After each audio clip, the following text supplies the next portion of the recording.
I'm acting different. Being good. I'm a What bad acting so bitch. different? Why you moving different, Gabbie Hanna? And I'm sick. I'm moving different and I'm sick with Being it. good. I'm a bad bitch. And Okay. I'm sick. All right. There was a daily reminder that I could both your parents and the one person on earth. Okay, she tweaking. The fuck you had to go for both my dads for? Gabbie, from the bottom of my heart, I want to thank you for waking up today and deciding to not have sex with my parents. You are Hail Mary, full of grace. The Lord is with thee. I mean, this makes more sense. Holy Mary, mother She's of doing grace. a cool dance. I did it. I beat DID. I beat ADHD, depression, anxiety. I beat OCD, obsessive compulsive disorder. No. Because Good. We're doing slam poetry with the dancing though. I don't know if I can get behind that. people, humans, your brothers and sisters who have gone to hell and back, realize everybody wants to be Jesus. It's all going to be all right. Praise be. It's all going to be all right. She would seemingly snap out of it for a little bit and go back to the normal Gabbie of kind of bragging about her life and how amazing it is, and the caption, how to be a narcissist, which could have defined the next decade of her career. A tutorial that will go down as one of the tutorials of all time. Why would I want to do that though? Okay, so if I'm not funny, then how do you explain all my likes and followers and retweets and... Oh, right. As a girl, I can't really rely on humor to get followers, so if you help me out... She used to be funnier. If she's doing this, like, ironically, I guess, or like to be funny. Because I'm thirsty as out here getting naked for a revive. What? Hi, YouTube. Dude, today we're reacting to another Patrick CC video and drinking some water. Cheers, boys. Stay hydrated. The Gabbie Hanna experience, dude. The Gabbie Show. She was a big Viner back in the day, if you guys can freaking remember. Vine. You know, the app that lets you take little 6-second videos on your phone? I don't like it. Not a fan. And I know you all probably love Vine because everybody freaking loves Vine. You can't because it was before you were born, probably. But happy birthday. I think if I recall correctly, she may have went to a little mental, which makes sense. She got that 6-second brain, dude. It's not even TikTok brain, right? It's expedited. Seems like she's doing relatively normal stuff, making music now, going back to college, dude. I keep telling myself that I'm no longer filming on my phone. Never mind, she's crazy. She's talking to herself in the car. Just kidding, boys, but let's freaking see what she was doing back in the day that was so polarizing. Trigger warning. Much of the content And in this triggering, video and upsetting, and disturbing. Ooh, You know what I'm saying? So, all of the content in this video is protected by the Copyright Act of 1976. A good Importance of year. mental health and the conversations surrounding it have been less stigmatized in the social media era. Gabbie Hanna is a You social guys smash that like button if you've ever struggled internally. media influencer with Come millions on, of Thug, I know subscribers you and have. followers who has been very open about her struggles with mental health. However, she has also been exposed over the years for being a pathological liar. Manipulative sociopath. Is that what it said on her face? This seems very... What's the subreddit called? Like, I'm 12 and this is deep? Badado Ruby, toxic, annoying manipulator. Why would you write this, brother? Why would you walk out the house like this? Who let you rock this fit? However, she has also been exposed over the years for being a pathological liar, Manipulative sociopathic monster. All unnecessarily right. playing the victim, All of these people for what they've done to me. And for them to be tweeting right now, I'm playing the victim. I am the f***ing victim. and acting out in Yeah, Patrick CC. And also, another thing, she sounds like she's in a goddamn middle of a movie with this heated monologue, but she's just chilling on a podcast, sitting down. For what they've done to me. And for them to be tweeting right now, I'm playing the victim. I am the f***ing victim. God and damn acting out it. in desperation for attention. Last week, she posted a I feel like series this of keeps getting 200 quieter. TikToks Am I insane? where she appears to be experiencing a full-blown manic episode. Yeah, I'm nuts. This obviously raised a ton of concern, but there are some people out there that would suggest that Gabbie is the kind of person who would pretend to have a full-on psychotic break if it meant that she could get people to feel bad for her Why is she filming like that in the shower, and give her attention. Today we are going to dive into the history of Gabbie Hanna and see if her manipulation tactics are working or if she needs some serious help. Stay hydrated. Why not both? Por que no los lonniedos? You feel me? Please feel me. In June of 2012, the world got introduced to a new social media app called Vine. Nobody could have predicted how popular. Dude, I was just about to graduate high school and the world was getting faster. They were tired of us YouTubers, millennial pausing, and not being 6 seconds getting to the point, god damn it. Second videos would become. And But the joke's on you because the platform crashed and burned because they didn't want to pay nobody. creativity and effort would be put into making these short masterpieces. Vine's popularity skyrocketed less than 1 year after it launched, and although this graph makes it look like it fell off fast, everyone who lived during that time knew it held cultural relevance for at least 2 to 3 years. The level of fame these Viners reached was something that the world had not seen since MySpace celebrities 7 years earlier. The three Hell most yeah, dude. Like freaking Alex Evans and whoever else was on MySpace. Pretty sure this is Alex Evans. Shout out to D-Fizzy for tweeting this. Thought this was funny. Haven't seen this image in so long. It's my boyfriend, my long-distance boyfriend. Me and many other single young mothers out there on MySpace. Viners in order were Lele Pons, Brittany Furlan, and Gabbie Hanna, with nearly 5 million followers.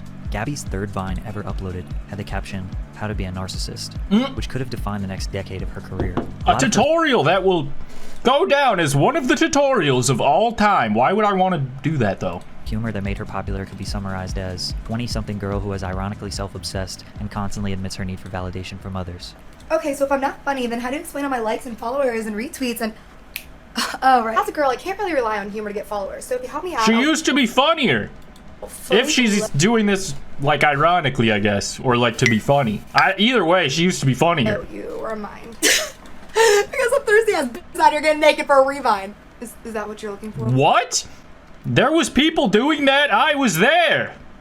But I don't recall. Or when she was feeling herself, there wouldn't be any irony. I've heard they've been doing that on that app. That should be I banned. think that's why I stayed with my ex-boyfriend for so long. 21 text, bro? You're not thirsty, you're f***ing dehydrated. Why does she seem so casual in all these videos? There's no time to get casual. It was not a cash platform. Nothing cash about getting done and started in the same jiffy. Everyone thinks I got my 19. Not to be confused with Jiffy or Giphy or whatever the other website for pictures that move that are short, but not videos, Grandma. I get that they're similar in purpose, all right? But it's a totally different. It's totally different, all right? And I don't know how it's pronounced. They saw me on my looks. Wait, you guys think I'm that pretty? Some people loved her confidence. Others took it for arrogance. Since the very beginning, she joked about her being crazy. I would take it or and leave toxic, it. I like that giant beer in the background. insinuating that these traits made her cute and quirky. Of course I trust you, don't be silly. Now give me your password. I love waking up next to you. Dude, that's fucking hilarious. Babe, we fell asleep on the left and woke up on the right, so where the did you go last night? Oh! Babe, your Vine is so funny. Now block every single one of these thirsty bitches who liked it! Oh, and she liked to sing. Dog kicks, you better run, how run, my God. Yeah! Yeah! And whenever she got Whoa. hate from people online, she addressed it.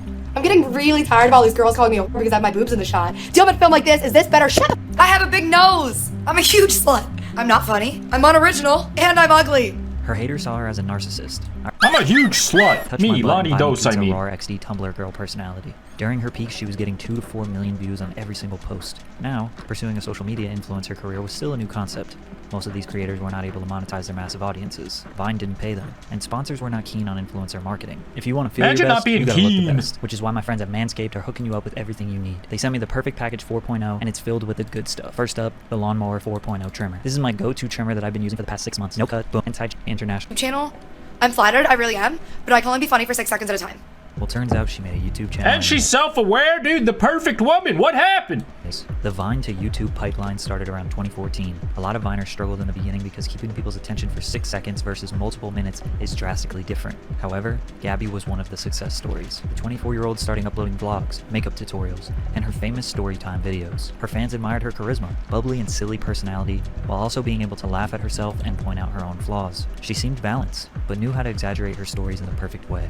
This is one of those stories. I try to avoid making videos about people, but this story is so out of control that I just need to share it. Within a year, she went from 32,000 subscribers to 700,000 subscribers. Gabbie had a seemingly endless archive of shitty situations that she turned into stories for YouTube. I think we can all agree that storytime YouTubers tend to stretch the truth to make the story more interesting and exciting, which basically means they get rewarded for lying. This usually leads to a blurred line between what is real and what is fake. Then they can't even remember their own lies, but maybe it's not that big of a deal since it's all entertainment. However, her first public controversy came to light from these videos. I'll admit this situation does seem insignificant, but the way she handled it really set the tone for her future. TheGabbieShow YouTube comedian caught stealing all her jokes. This viral Reddit post contained a now deleted... All of them? Even the ones where she's like, I have a big nose and I'm a huge slut? How'd you steal that? Who'd you steal? I don't understand. Video showing famous comedians performing jokes and then Gabbie essentially stealing them in her videos. One of the most obvious examples of theft was with this Louis C.K. bit. This is India, right? No, it's not. It's totally other place. You're not Indians? Imagine stealing a joke on Vine. Who cares? On TikTok, that's like what the whole platform would be. Now you would just use the sound and freaking, I mean, we've evolved. No. Ah, you're Indians. It's like Christopher Columbus came to this land. He was like, I found India. And they were like, nope, not India. And he was like, you sure? I'm pretty sure it's India. And they're like, no, it's not India. And he said, India. On top of that, Gabbie was also caught stealing various tweets, word for word. Most people look at this and think, surely a simple apology could fix this. But Gabbie uploads a 22-minute video of uncut rambling where she kinda sorta apologizes, but then comes up with a ton of reasons to justify herself. All right. Holy I stole that joke. She then goes on to claim cryptomnesia, which is basically when you are 100% convinced you had an original thought, but you actually read it somewhere or heard something. Cryptomnesia? Bro, I am not investing in your fucking memory. If you can't even remember what you spent your fortunes on, I don't know what I'm saying. Please, Someone else say it ignore me. Pay attention. Look at me. Fuck on me. Said it. But I will say that it was not intentional. Then her response to stealing tweets. I didn't steal it. I'm not saying that there isn't a chance. I borrowed it. I was rolling through my feed, stored it somewhere in my brain, and then when I saw it, I thought it. But even if that happened, I never A lot of people steal tweets too. Just quit lying. intentionally stole that joke. Her responses are some of the most classic manipulation tactics that can be found with one Google search. I didn't say that, and if I did, I didn't mean it. And if I did, you didn't understand it. And if I you did, I didn't it's mean not a big that. deal. And if it is, others have said worse. Was this all pointless Damn. drama? Probably. But what you'll realize is that this becomes a huge trend in Gabbie's life. Minute drama that could be resolved easily, but gets way overblown to such heights that people's lives are affected. In 2016, Vine shut down, and Gabbie focused all of her attention on YouTube, which was the best decision for her. She went from 800,000 Well, because that singing, you know, maybe it's improved. I'm not necessarily that interested in listening to the Gabbie songs, but What if I'm the monster? you know, maybe it's improved. I'm just saying, I understand why YouTube came first. 3 million subscribers in a year. She was uploading multiple times per week and generating millions of views. Pranks, story times, rants, vlogs, it didn't matter what she was doing. People were loving it. She was nominated for 2 They're Teen loving Choice it. Awards. Brett Monumental success. Rivera. She said 2016 was one of The the legend. worst years of her life. She made this claim because of the joke stealing controversy and the video that RiceGum made where he dissed her. I pass you in stuff because you're struggling to grow. I don't think there's anything bigger I forgot RiceGum existed, to be honest. I hope he's doing well. than your nose. But these criticisms affected her a lot. Like maybe if I got cancer and died, people would leave me the f alone. Because I mean, yeah, probably. But don't do that. What the hell? What the? Don't do that. What the all of fuck? these really negative things happened to me, I was forced to find ways to survive. Now, dealing with the toxicity of internet fame That is some... Okay. is tough at times for sure, but her reaction to the trolls seemed a tad overdramatic and a classic way a 13-year-old would respond. 2016 was Gabbie's most successful year by far. She was in her prime. She was highly praised and very well liked. So for her to feel like it was the worst year of her life and that she was merely trying to survive during it shows that she was very unprepared for how bad things were going to get. This YouTuber named Dom was playing a game of Smash or Pass and passed on Gabbie. Why would you pass on Gabbie? That would ruin my fucking year. It's not my type, man. Shit. She's not my type either. She's not. The clip I just showed you was everything that he said. This was her reaction. See you in Orlando? What a fucking down point in the history of YouTube. Why was that a trend?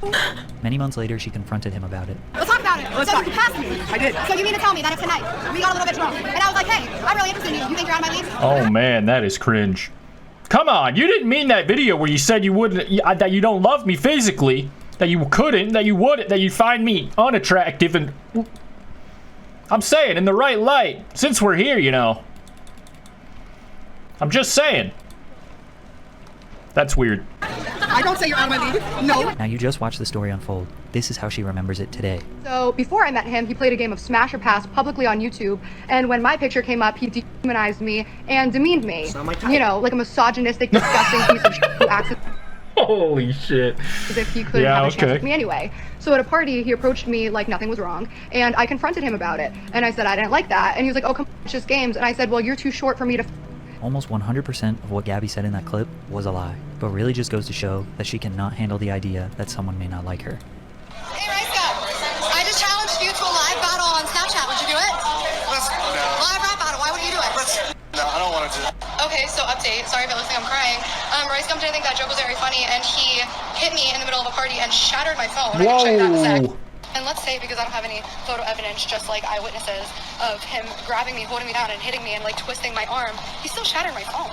I don't want it to seem like I'm like blowing this up. I think this was all turned out to be not true, but let's hear Patrick CC tell us just in case. No, it's like a cracked screen, cracked camera. So many years ago. The story went from he hit me to even if he didn't hit me, he broke my phone to okay, he didn't hit me to okay, he did hit me, but it wasn't like that bad. But everyone believed Gabbie and her story at first. Then a witness came out with a statement that changed the perception. And she just kept filming, and he just jumped up, you know, and went to reach for her phone. Oh god, this fucking guy. True RiceGum fashion, he made another diss track on her that got millions of views. Gabbie was filming him, and he didn't like it. RiceGum admits to grabbing her phone with both hands and that there was a struggle, and he smashed her phone on the ground. He also did send her $1,100 to right his wrong. She was definitely provoking him, but he lost his cool, so it seems like she was the victim in this situation. But this was a pivotal moment for Gabbie. She tried to make yet another long-winded video exposing RiceGum and his lies, but he wouldn't engage in a back and forth with her. The masses still sided with RiceGum. The public perception was that Gabbie should not have repeatedly shoved a camera in his face,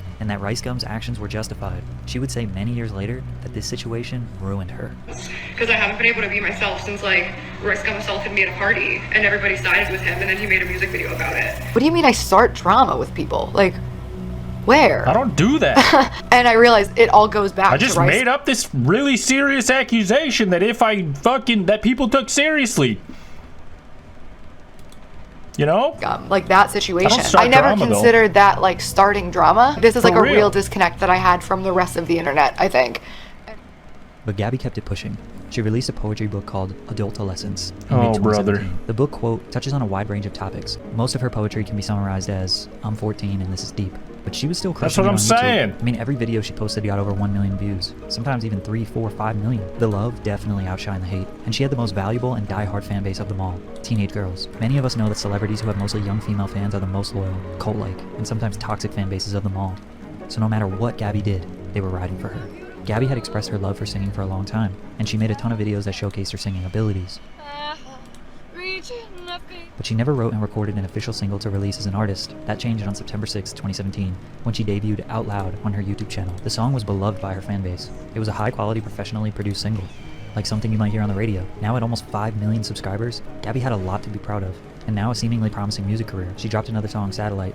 Shortly after then, stopped uploading on her main channel for months. A cardinal sin for YouTubers. Whoa. She continued to vlog on her second channel, but would stop posting consistently on there as well. We've seen many YouTubers think that they're going to become full-on pop stars or rappers when they have 1 or 2 good songs. They're quick to abandon their core audience on YouTube, but it almost never works that way. Fans get angry. I mean, she seems like she has some mental health dilemmas that pop up from time to time, so you got to take those seriously. It's always going to be a little more important than continuing to upload, or you're just going to cause yourself to crash out later, right, if you neglect it. But people were suggesting that she was doing it only to promote a new single, and they were probably right. Her first upload back on her main channel in 7 months was a new single, Honestly, which debuted number 21 on the Billboard. You're not lying, no cap. Charts. I think she should use more slang in her song titles. Something I can relate to. Despite yet again being more successful. Something than she has quick, ever been. Then like on a October Vine. 26th, 2018, her new song Monster dropped, and then she does the Genius lyric video, which was probably the best way to promote a single on the internet at that time.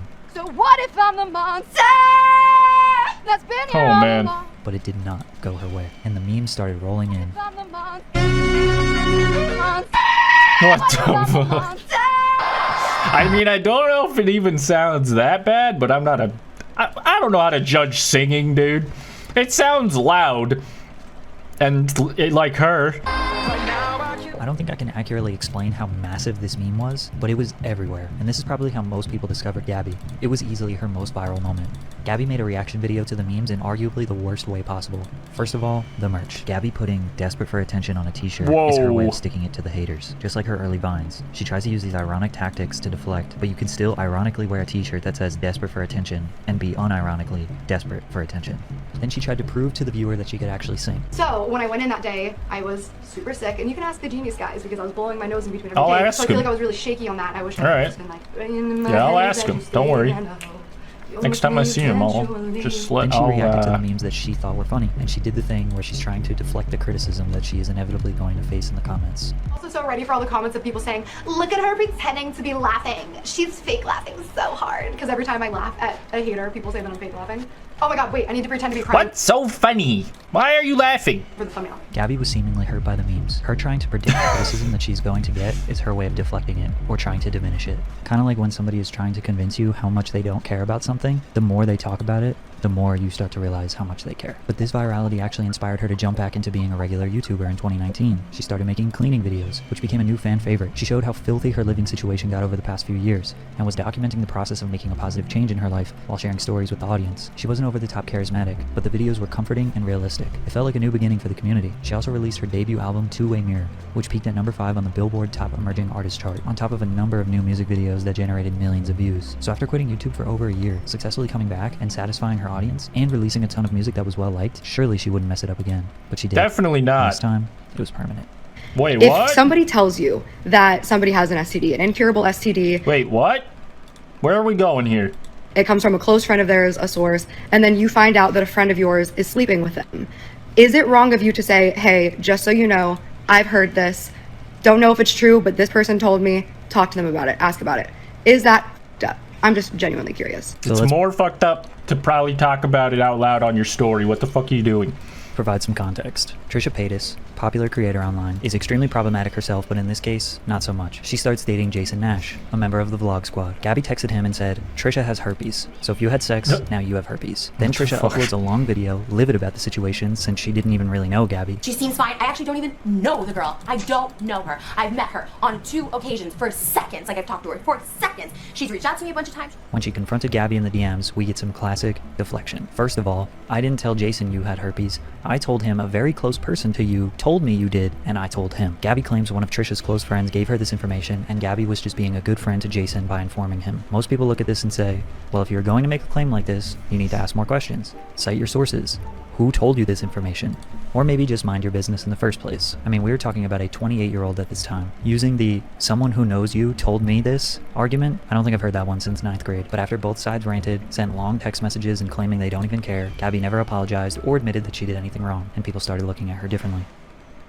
1 month later, at the end of 2019, this video, Gabbie Hanna Needs to Be Stopped, would change the public perception even more. This is Jessi Smiles. Her and Gabbie used to be best friends way back in the Vine early YouTube days. At one point, Jessi even let Gabbie move into her house. And this is a trigger warning: sexual assault and in 2013, Jessi was dating Curtis Lapore, who was a very popular Viner with millions of followers. Jessi suffered from a concussion and asked Curtis for help. She went to his house, fell asleep, and allegedly woke up to him having sex with her unconscious body. She filed a police report privately, and he was arrested in September of 2013. TMZ broke the story to the public, and fans immediately took Curtis's side and attacked Jessi. He was being charged with felony rape, but Curtis took a plea deal and was charged with felony assault that was later reduced to a misdemeanor. He got some community service and a slap on the wrist. People take plea deals for many reasons. Sometimes trials are lengthy and expensive. Sometimes they know they have a high chance of being found guilty. Nobody knows exactly what happened between the two because it did not go to trial. However, he did take to social media to brag and insult Jessi after his plea deal. Jessi found out that Gabbie was hanging out with Curtis and his friends in 2014. Weird flex, brother. I wonder what's going on with this guy now. If someone is your best friend, they wouldn't typically hang out with someone who pled guilty to assaulting you. Obviously, Jessi was mad, and they cut ties with each other. Slowly over the years, fans watched the story times from Jessi and Gabbie and realized they were potentially talking about each other. Gabbie's stole my best friend's boyfriend, or psycho roommate story times, ended up being about Jessi. Die-hard fans, T-channels, and blogs started to put the pieces together, but Gabbie and Jessi never truly came out and talked about it because most survivors have zero interest in bringing their trauma public. Until this tweet came out from a 15-year-old fan. A lot of people forget or don't know that Gabbie Hanna chose a rapist who admittedly wrote and signed a confession to the cops over her then best friend, who was the victim, and she didn't just do it privately, but publicly. That's always bothered me. This fan then received a message from Gabbie. They engaged in these long messages back and forth where Gabbie convinced this fan that Jessi had been in the background starting a hate campaign against Gabbie, trying to turn people against her because Gabbie was friends with the man who assaulted her. Again, long-winded essays about how Gabbie is the victim, and that Jessi is Gabbie's abuser, even though she says her life is so good and she doesn't care about this drama, but she is spending hours DMing a random fan. The fan sent the messages to Jessi, and Jessi made the video exposing them because she was afraid Gabbie would manipulate more people. Is hang out with their and his friends. So I was hurt and I told Gabbie, this is fucked up, like I'm really hurt. And she defended herself when all of this happened, and she said, I was hanging out with his friends, I wasn't hanging out with him, he just so happened to be there and he pulled me to the side. I didn't intend to talk to him, whatever. Now even No, that counts as hanging out, I think. Gabbie's own fans were turning on her because they realized she should have just cut Curtis out of her life and had Jessi's back, like what a good friend would do. Instead, she is acting like a victim of this situation. But after Jessi's video, Gabbie didn't respond for about 6 months.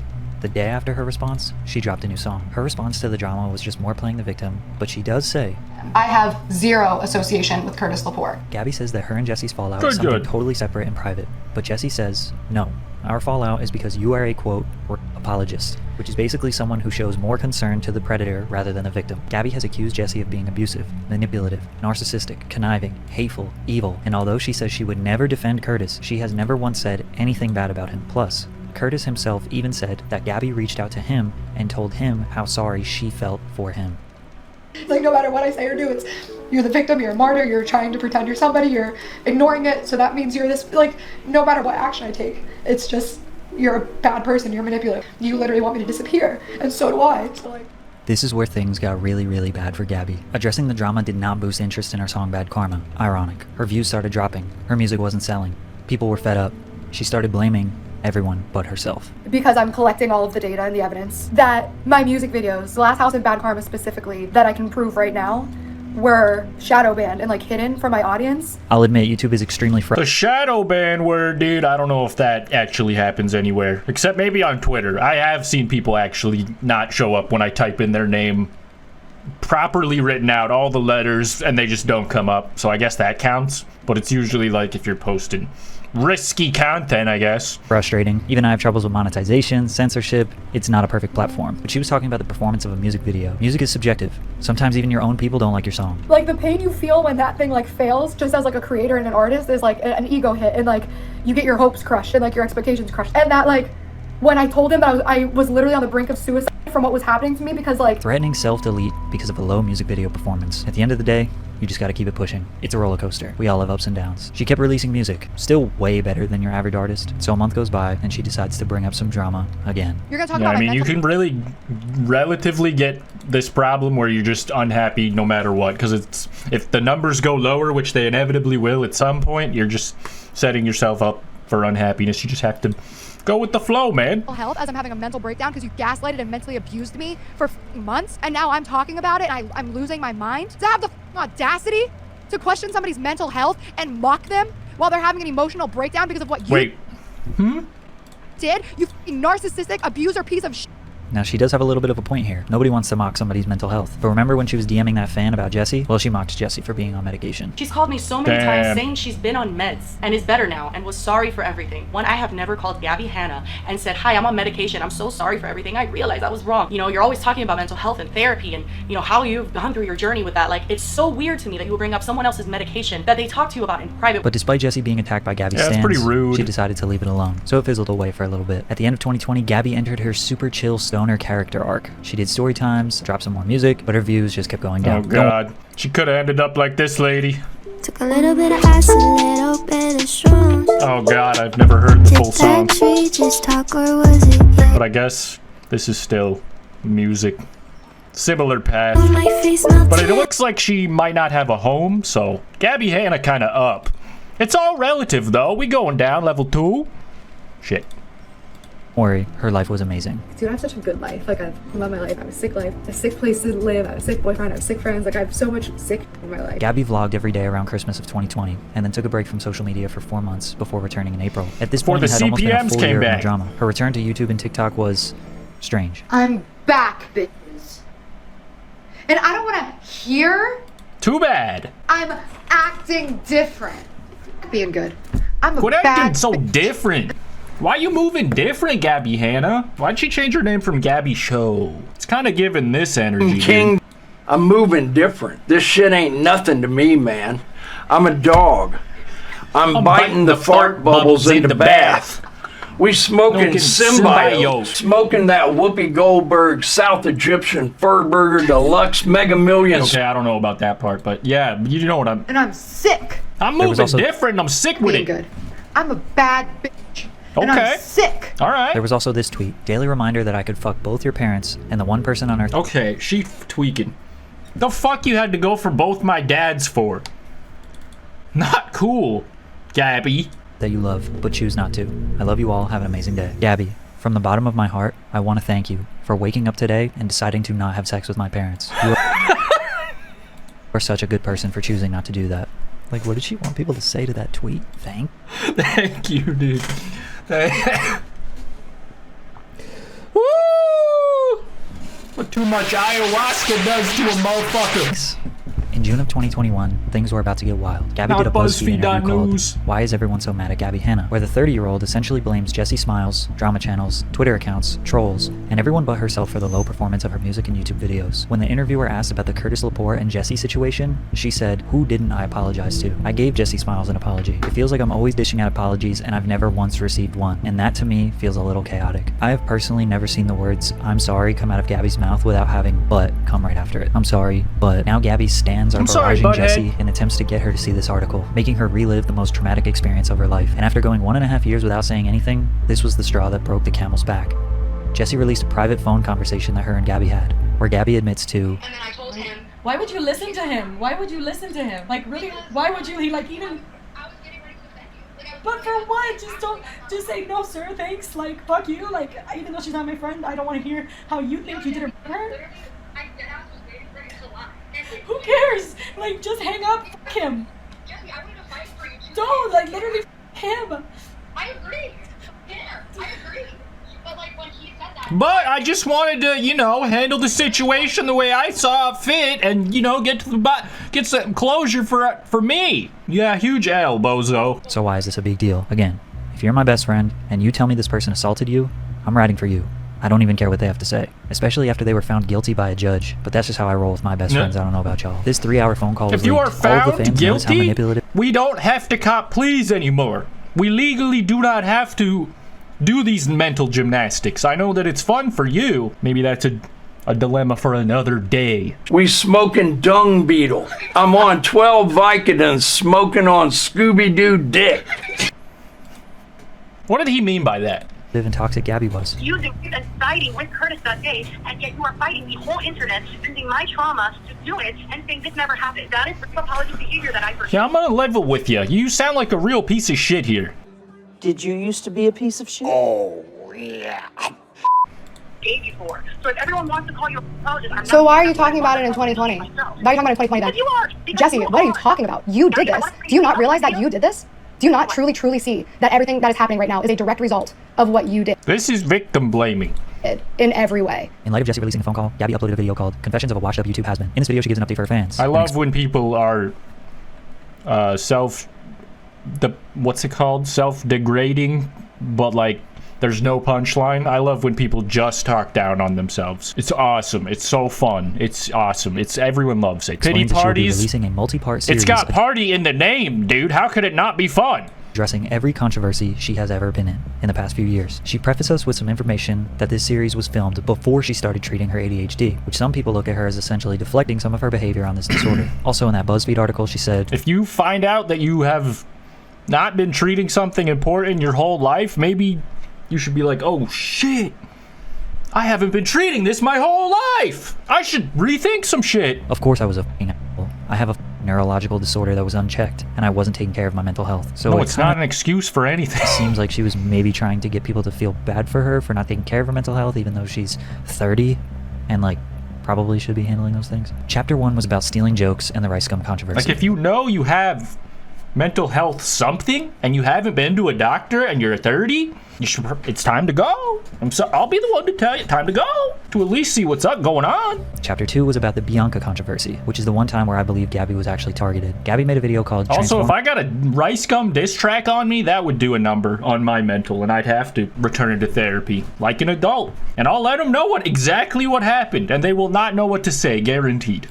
Myself into a TikTok e-girl, where she was scrolling through an article that explains what a TikTok e-boy and e-girl is and what their aesthetic is like. Gabbie is skimming through the article, not reading it, just looking at the pictures and commenting on their outfits. The last picture is of a 17-year-old girl named Bianca Devins, who was tragically murdered. Gabbie very obviously did not see the text. She complimented her looks and then moved on. Her face was on the screen for just a few seconds. C channels and drama YouTube channels then attacked Gabbie and said that she was using Bianca for views. They also said Gabbie is that's a stretch.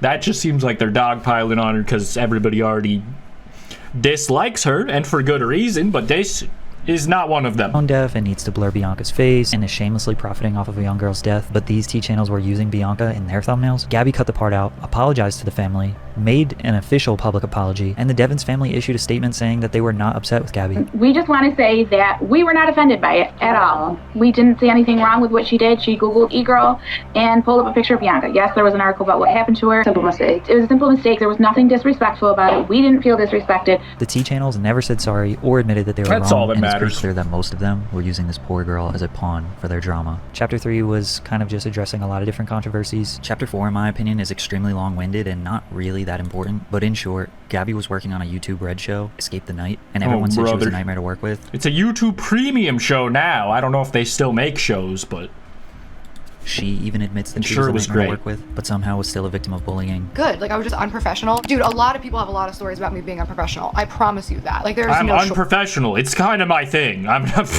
You want to hire me? You're hiring an amateur. shortage of them. I used to be really difficult to work with, and probably in the wrong setting, I'm still really difficult to work with. But again, throughout this, she was putting up screenshots of symptoms of ADHD, sort of insinuating that it's okay to be a nightmare to work with when you have ADHD. Also in chapter 4, she No, talks yeah, that's not an excuse, buddy. That's a character flaw. When I say, like, I'm sorry to the people that I've, like, hurt through that, like, I would never, ever want to fucking scam my fans. And that's I didn't talk about this because nowadays with NFTs and crypto pump and dumps, basically every influencer has promoted a scam and felt no remorse. Gabbie is no different. In chapter 5, she goes back and forth with Trisha Paytas, seemingly I, for one, would never do that. And I'm not lying, but I'm just morally built different. forever. All of it stemming from that STD comment that she wrongfully made 2 years earlier. But the most damaging video of them all was about the 3-hour phone call with Jessi Smiles. Gabbie made a 30-minute video. Jessi made a 1-hour response to this. There is a lot of information in here, but there are a few important points here that speak volumes about Gabbie. First, why am I being asked about Jessi Smiles in a BuzzFeed article? Because Jessi Smiles made sure that I would be asked about her for the rest of my fucking career, probably. in an interview, you have the right to That's really kind of just a self-report on how you see the situation. It's so, there's no other way to see not it. speak about any topic, especially with a major publication. If she didn't want to be asked about Jessi, she can just say no comment, and they will not publish it. Gabbie seems to think that Jessi has made it her life's mission to accuse Gabbie of being friends with Curtis. So Gabbie is a victim of being friends with a rapist. All he asked was to be heard, and I listened. Then she explains how Nice. Jessi Awesome. goes about Congrats? You don't see Question hundreds mark? of tweets that she mass unliked. mass unliking tweets. This would imply that Gabbie Whoa. keeps track of what Jessi is liking on Twitter and trying to use those likes as evidence of attacking Gabbie. You don't see the tweet and delete. Then she puts a tweet on the screen that Gabbie is not mentioned in. Therefore, she is assuming Jessi is talking about her in any tweet that is negative. You don't see the voice messages and the text that she sends me threatening me, crossing my boundaries. Then she brings on the screen text messages of Jessi This person needs antipsychotics. I'm not a doctor, but if I was, that's what I'd say. threatening her. But if you read them, there are no threats. I'm not trying to pressure you. I don't need or want to sit down and make a video. This whole message on the left is Jessi asking to keep things off of social media. I'm not saying I am making a video. I haven't made up my mind yet. Making a video is the last thing I want to do. Literally, all of these texts are Jessi Are you a begging video maker? Gabbie to handle this with her privately, off of social media, out of the public eye. I need you all to pay attention to Gabbie right now because this is just a small detail but shows how her logic is not sound. You don't see the tweet and deletes. You don't She just said that she uses deleted tweets as evidence of Jessi attacking her. And then listen to this. and telling me that if I don't do what she wants, that she's going to put out another video with more evidence. And the evidence being tweets that I deleted in 2014. So you can use Jessi's deleted tweets as evidence, even when you are not mentioned in them. But Jessi cannot use your deleted tweets as evidence? Well, obviously not, because I deleted them for a reason, and it's different when I do it, sir. So, if you need me to explain it, just let me know. She just totally contradicted herself in a 16-second span. Anyways, Gabbie says she didn't want to have a private phone call with Jessi and that she needed to respect her boundaries. Threatening me, crossing my boundaries that I'm setting firmly. Then later on in this video, she goes on to speculate as to what actually happened the night of Jessi's assault, and if what happened is actually considered rape or not. I'm not going to put clips because who in their right mind would ever speculate about a situation as serious as that publicly to their millions of followers, on top of the fact that a judge already made a decision as to what happened 7 years ago. So yeah, it seems like the situation has been done with, you know? it's interesting that Gabbie ever brings up respecting boundaries when she's willing to go as far as that. Here's another random situation where she used a text message as proof and claims she tried to reach out to this person, and the person in the text says, "You have the wrong number." He ignored my calls. What the I texted fuck? him. He said that he didn't want to talk because he was sleeping. You have the wrong number? You're an insane person. Respectfully. Alex, I have a new number, so you might not have this one. Nope, This isn't Alex. Oh, this is Gab. You free to talk? Like, How that can you is argue not, with you're not, that's not a conversation. That's fucking, that's insane. somebody that literally put a Insanity. text message on the screen as proof that she reached out to someone that literally in the text says, this is not the person you are trying to reach. And if you need any more reasons why you should question everything Gabbie says, here you go. I've been living in constant fear that a lie that I don't even know I'm telling is gonna catch up with me because I don't fucking remember it. Because I do impulsive shit and then I forget about it. I have That is not, oh my God. memory issues, dude. So we're supposed to feel bad that Gabbie is a self-admitted pathological liar who can't keep up with her own lies. Then on the screen she puts, this is not an excuse. Don't know why not has asterisks around it. I cannot take ownership of something that I do not remember and is not communicated to me. Now Gabbie has an excuse to get her out of any situation forever. She is saying That no one will agree with her. So I guess there's that as a silver lining. What the I don't hell, remember, dude? it didn't happen. After this multi-part series, her content got weird. I've done so much. Fans thought she totally lost it. In October of 2021, she deleted almost her entire YouTube catalog and only left her music and random videos posted within the past year. Her YouTube presence dwindled to the lowest it had ever been, but she remained pretty active on TikTok. She started opening up a lot more about her mental health. I'm bipolar, which means some days I think that I can save the world and other days I want to kill. Not sure if this bipolar was a real diagnosis or a self-diagnosis, but then her videos got a bit more Or a strange. lonniedos diagnosis, because they're one and the different. I'm either a psychic medium, I'm getting direct communication from aliens, or from God or angels or another cosmic being, or all of the above. Something's different. I just call Yeah, it that's probably happening. God. And all of it started happening when I started expressing direct gratitude. I had a cup of coffee, and I was like, wow, I'm so fucking grateful for this cup of coffee. Gabbie says damn, she is freaked out, that she's a psychic medium. She's talking with aliens, and that all of this started happening when she started being grateful for her life, her friends. She started microdosing, or macrodosing, or lonnie-dosing. I said antipsychotics. Not psychotics. I don't know, dude. And goes on to explain some of the most normal human experiences. Gabbie Hanna thinks she's living in an alternate reality because she's feeling very normal human emotions. Wait, your third eye is opening. This happened to me too. One hundo. Stay tuned for this fucking ride.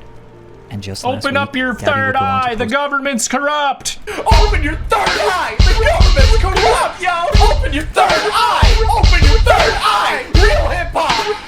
Open your... over Shout out 170 Joji. I daily felt hours that. in what seems to be a full-blown manic episode. You know, every time I say I'm gonna save the world, people laugh at me. But why Yeah, doesn't stop everybody saying that. else together, like me, with me, every single day, manifest saving the world? Instead of laughing, why don't you pray with me? Why don't you encourage me? She talked about religion Because I don't care. And it is not my job to do that. Please. Stop it. Get some help. Please. a lot throughout this, claiming she knows about the afterlife, about God, about Jesus, that she is Jesus, or she is God, or the Son of God. This is not something Gabbie would normally talk about, and this can be a sign somebody is going into a manic state. Help me! Help me! Let me show you how Mother Mary wants us to pray. Hail Mary, full of grace, the Lord is with thee. I mean, this makes more Holy sense. Mary, Mother She's of doing grace. a cool dance. Not enough biblical dancing on TikTok. A lot of heathens on that app. This is fine with me. Pray for us sinners. I did it. I beat DID. I beat ADHD, depression, anxiety.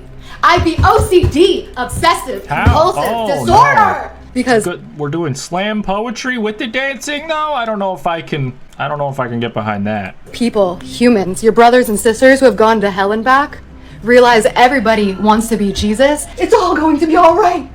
Praise be. It's all going to be all right. She would seemingly snap out of it for a little bit and go back to the normal Gabbie of kind of bragging about her life and how amazing it is. So people were questioning whether it was a stunt or not. So many people who actually don't give a fuck about anyone but themselves, regardless of how hard they've been lying to themselves for a very long time, are so concerned for me because I'm manic, right? As I sit in my cozy, private loft on top of my house. Look what the internet did collectively to hate a fucking woman for no fucking reason other than fun. Look what we are capable of collectively if we would remember we instead of always fucking attacking she. And that's why I am so successful. My house is paid for. I mean, that's my house cool. is paid for. My house is paid for. It's almost like it's almost as like I'm in heaven. And you're all still stuck in hell. That I could actually be the second coming of Jesus Christ. God does have dark humor. He is a horny, sick It's okay to have dirty thoughts. I can teach you how to feel better about them. Now, there's definitely nothing wrong with expressing. I don't understand. What the hell? Sure, maybe she didn't normally do this, but who knows? Maybe she had a spiritual awakening. More like a spiritual I am an sleepening. accomplished author of 2 New York Times best-selling poetry books. I have around or more than 20 million followers. Is it because I'm a woman of color? It's actually kind of stressful being a woman of color, a young woman of color in a white as rich neighborhood. I keep telling you guys that. I'm Middle Eastern. I traveled from Lebanon, a Maronite crusader of the Catholic Church. Gabbie is from Pennsylvania. She claims that she is a woman of color because she is from Lebanese descent, despite looking and probably identifying as white her whole life. I grew up in a black neighborhood. I was actually the only white girl in my neighborhood outside of my sisters, but I rode the school bus alone. I was the only white girl on my school bus. And here's a bit of irony. They made me sit in the front. All the cool kids sat in the back, and they bullied the fuck out of me. They twisted my hair, they pulled it, they called me names. They didn't let me play with them because I wasn't like them. But my best friends at school were still the black girls because they were the kindest. And just when you thought things couldn't get any worse, a random stranger found their way into Gabbie's home. What you are seeing here is a man named Nick knocking on Gabbie Hanna's door and asking if he can come inside to use her bathroom. Oh, hi. Hi. Think I can use your bathroom? Yeah, sure. Yeah. All right, everybody, I'm literally inside of the house right now. A friend just texted me, and I told him that I was gonna go on a run for a guy who showed up at my house and was just feeling a little lost, asked to use the bathroom, and now we're gonna go for a run together. He asked to pray with me. It was really nice. And his text was, Gab, listen to me now. Get that man out of your house. Gabbie goes on to explain that a friend of hers reached out and said, Gabbie, kick that guy out of your house right now. But she assures that Nick is friendly and that he's nice and that he won't do any harm to her. You know he means well, but Nicholas is good. And we're gonna go for a run because we already prayed and had our coffee and listened to music. Yes. I'm so happy. Fans were terrified for Gabbie. They thought she was in real danger. Then she posted a bunch of videos of them dancing and him just kind of following her around her house. He gave everyone an extremely uncomfortable vibe. Why was he there? Is this even real? By the way, Nick, I know you know who I am. Come on. Why did you lie to me this whole time? Why did you lie to me? That's for my acne, you dumb cunt. Oh my god, what the hell? Brother. My brother in Christ. I mean, I don't want to mock a crazy person if they're actually just in need of care. But don't let strangers into your house. Holy shit. That guy just doesn't even know what to do. Now! Now! Oh After my Nick got home, he fucking decided to god. go on TikTok and explain why he was there. Yeah, I was trying to get her to eat something. I was trying to get her to drink something. I was looking at the medications that she had. Maybe if I could try to, like, get a medication into her body that would help her come out of the psychosis. I've seen it before. I've had friends that dealt with it before. So he was saying that he had real life experience to be able to help, but while he was there, he posted this TikTok. I honestly would like to help. I don't know what to do though. So if anybody has any suggestions, I'm here. Everybody says somebody needs to help her. So this man went to a social media influencer's house, scoured through her medications, and tried to get her to take some pills. At some point, that is fucked. Gabbie realized what was going on and kicked him out. Also, during this 48 hours, the cops came and did 2 wellness checks on her. Both of the times, they decided that she was perfectly okay. And Gabbie just kept doing what she was doing. I'm gonna keep reminding you that I'm Middle Eastern, and I have always been Middle Eastern. But for some reason, isn't it so weird? Why are you... What the fuck? Yes! Whatever you're gonna say. Yes, it was weird to do that while you said it. That the world insists on seeing me as white? And after 48 hours, eventually Gabbie calmed down. According to her, 2 psych evaluation professionals declared there was no need for any intervention. So if the professionals said that she was okay and healthy, what was all of this? A manic episode? An attention stunt? Yeah, maybe it's just like, I mean, at the beginning when she was the Vine girl, she was just playing a kind of annoying character. Maybe she's just being annoying still. Oh, right. As a girl, I can't really rely on humor to get followers. So if you help me out, I will fully blow your mind. Because I'm thirsty. Jesus, I forgot how bad that was. Freaking shout out Patrick CC. This was a very good video. I am afraid, and I will be taking my kids off of that damn internet machine. What do you guys think of The Gabbie Show? Did you watch her on Vine or YouTube or podcasts or music or whatever? Or crying? Or down bad? Hopefully she's doing better now. Also, hopefully you guys enjoyed this reaction video, both equally important to me personally. Hit the like button if you so did. Subscribe if you're so new. I'll see you next time. Peace.